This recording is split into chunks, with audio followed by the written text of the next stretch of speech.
Suatu malam, seorang raja ditemani kepala keamanannya menyamar sebagai orang biasa untuk melihat sendiri keadaan masyarakat. Di suatu tempat, ia menemukan seorang pria tergeletak dalam kondisi tak bernyawa. Tak ada satu orang pun yang peduli melihat jenazah itu. Raja memanggil beberapa orang dan bertanya, mengapa pria ini terbaring mati di tanah dan mengapa tidak ada yang peduli? Di mana keluarganya? Mereka menjawab, dia hanya seorang pemabuk dan pezina. Bukankah dia juga umat Rasulullah?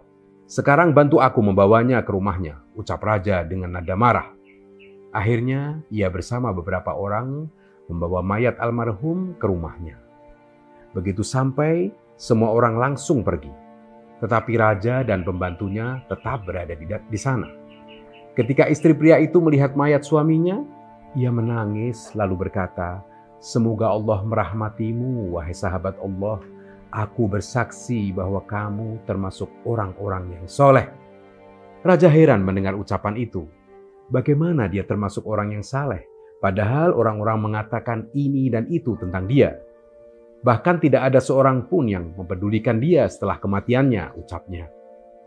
Sang istri menjawab, itulah yang kuharapkan.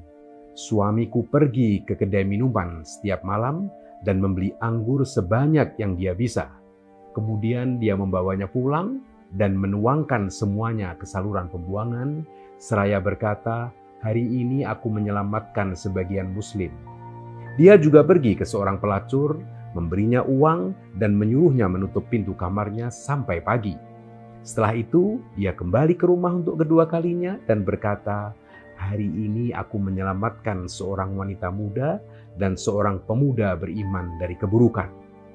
Orang-orang itu melihat suamiku setiap hari membeli anggur dan pergi ke pelacur. Akibatnya, mereka membicarakannya dan menyimpulkan bahwa suamiku adalah seorang ahli maksiat. Suatu hari aku pernah berkata kepada suamiku, apabila kelak engkau mati, maka tidak akan ada orang yang mau mengurusi jenazahmu. Tidak akan ada orang yang mau memandikanmu, menyolatkanmu, dan menguburkanmu. Sambil tertawa suamiku menjawab, jangan khawatir istriku, sultannya orang-orang mukmin bersama orang-orang saleh akan mengurus dan menyolatkan jenazahku. Mendengar itu, raja tak bisa menahan tangis. Dia berkata, demi Allah, dia telah mengatakan yang sebenarnya, karena aku adalah raja yang ia maksudkan. Besok kami akan memandikannya, menyolatkannya, dan menguburkannya. Raja itu adalah Sultan Murad, seorang sultan yang pernah memimpin dinasti Utsmaniyah. Jangan terlalu mudah menilai dan menghakimi seseorang, karena kita tak pernah tahu seluruh keadaannya. Jaga lisan dan jaga hati kita dalam menilai orang lain. Yang terbaik adalah menilai diri sendiri. Mari syukuri, karena hidup adalah anugerah.